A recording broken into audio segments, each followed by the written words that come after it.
Alright guys, welcome back for another session with the Psycho Boys. We're listening to Squall still. Yeah, he's telling us to ignore the little guys, and guess what I am not gonna do.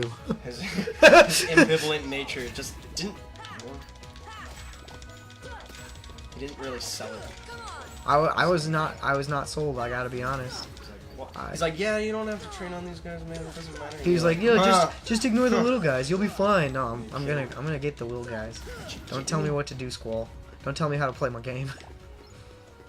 I mean, he tries. He probably has a good heart about it. That's the thing. Well, about I mean, Squall. he's ready to go. You know, he's already a strong ass dude, right? Yeah. Sora, he's a little guy.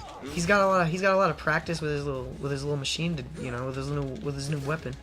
He's got a lot to, you know. Go over. Yeah, got a lot of learning to do. Got a lot of doors to unlock. This young man. So, you know, we'll do that with him. We'll help Sora learn all of these new things that he needs to figure out for himself. Does Squall come back in the story a lot? I mean, he's a main character, I guess. Well, main-ish character.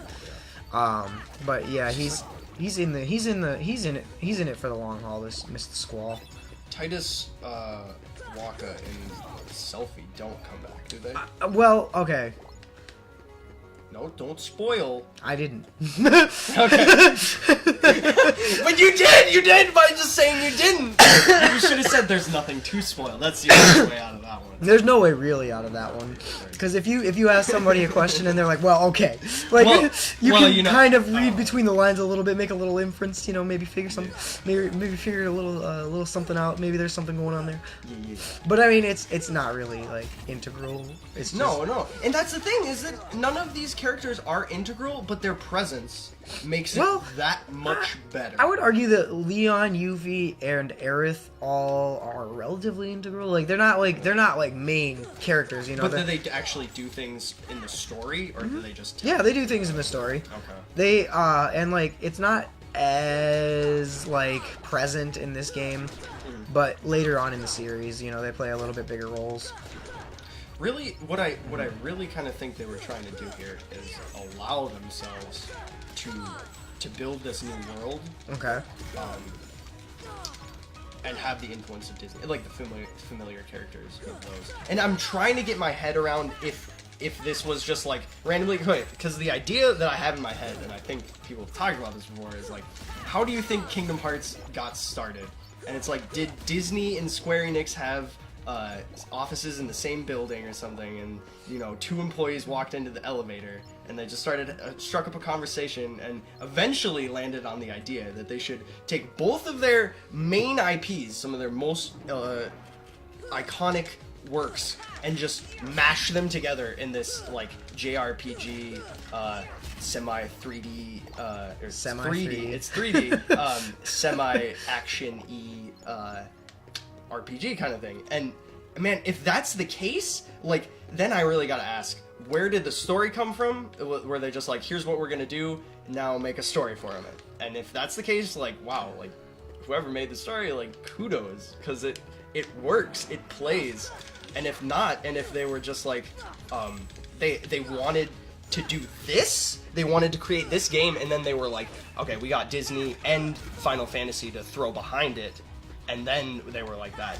But no, I think the case is of the former, in that they created the Destiny Islanders and stuff to go along, to kind of create a framework for this game to take place in.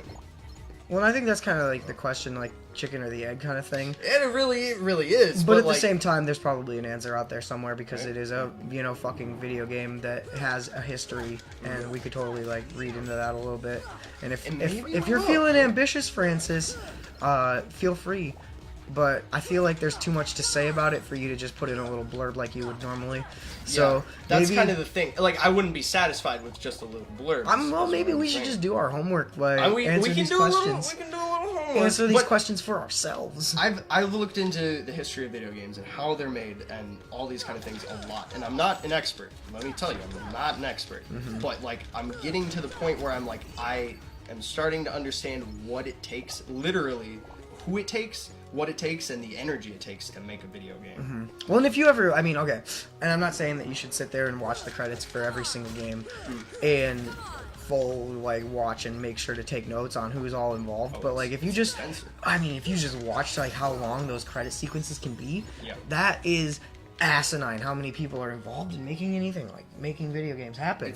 It's so crazy, dude, how many people there are. Beautiful to me. Yeah. Okay, nowadays, in my younger years, I would look at credits as like, okay, do I really have to sit through that? But nowadays, I look at credits and I say, this is how many people worked on this? Yeah, This is how many people worked hard to make a product that I'm enjoying? Right, exactly. Like, thank you, guys. And, like, first of all, anybody who's, like, ever in, like, the credit sequence of anything, it's like, you earned your spot there by doing something that the creators of this, you know, of this media felt was so, you know, pertinent to its final product that they were like, you need to be in this sequence, like, you earned your spot, like, well, good on you.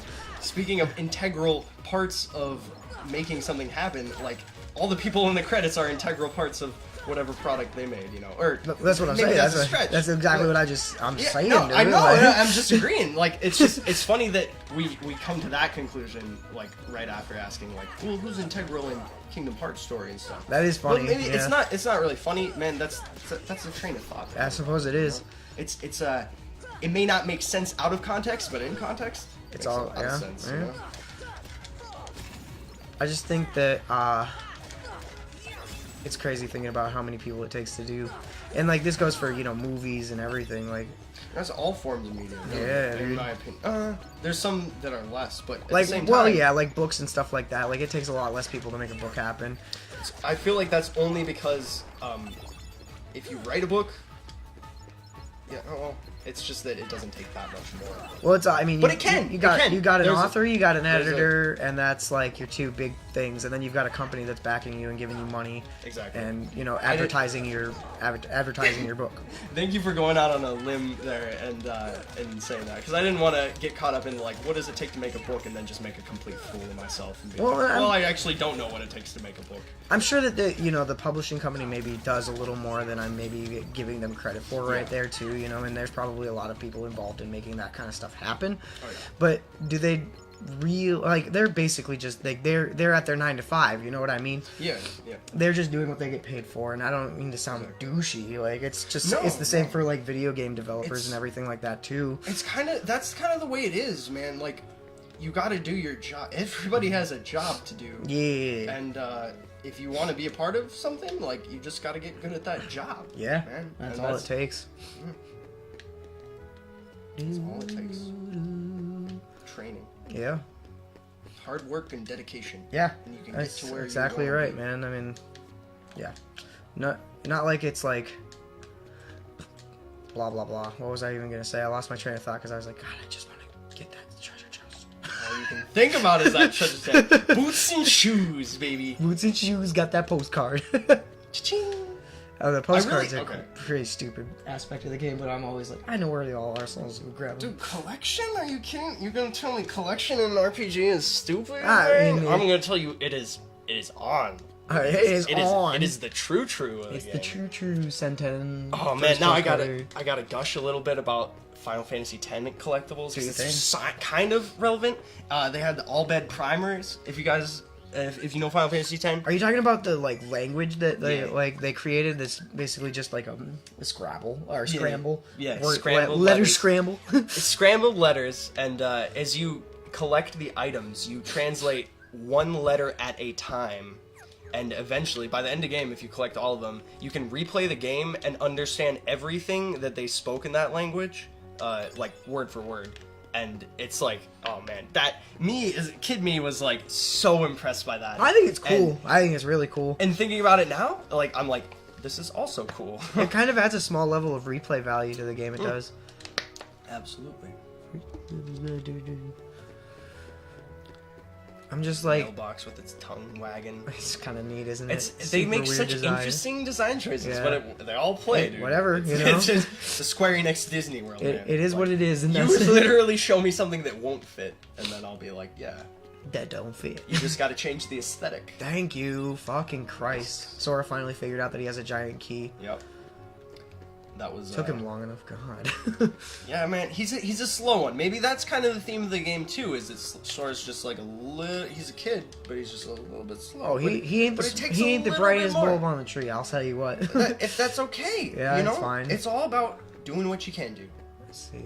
Try and this try one and without hard. high jump. First, you don't succeed. No, I don't think so. Try again. Try.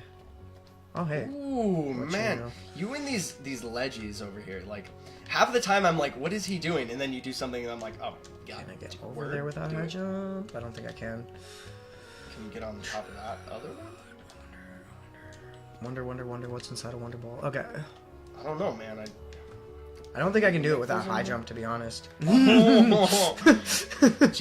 bruh. No, I honestly don't think. I don't know. I'm trying super hard, but look at me. Are you kidding me? Are you kidding me? I guess you just have to try super hard. Yeah, and you can succeed. Made it happen. All right. Can you jump in the chimney though? That was... I don't think you can. I've never tried, but whatever. I don't think you can. The Megapod. That would be kind of cool, but I don't think you can. So let's. Smack the fan. Oh my god, dude, it's like speed running it. Right I mean, I just, there's a lot of postcards. Yeah. There's 10. That's not a lot, but I know where they are. Right. So I just was like, all right, cool. I'll get all these ones out of the way. This is a good intermission because it's like, God, I love speedrunning too. That's, to be honest, I love watching people know a game so much that they can just blast through that shit. Blast through super it, neat. and then hold a conversation. Yeah. That's where I'm just like, okay. And then like when somebody gets a speedrunning world record and they're like speaking during it, and they're just chilling out, like having a good time, dude. Yeah. Dude, my favorite is watching speedrunners break world records when they're just fucking tilted, like they're just pissed off at their previous runs for the day. Dude, that is also the best. Those are probably the best speedruns. Either when like they're just like, yeah, I got this, dude. It's cool. Don't worry about it. I'm a speedrunner. Yeah. Or when they're like so angry, they're like, why do I do this with my life? Then, yeah, dude. And then boom, got it. Like, oh yeah, that's why. Because endorphin rush and all of this and.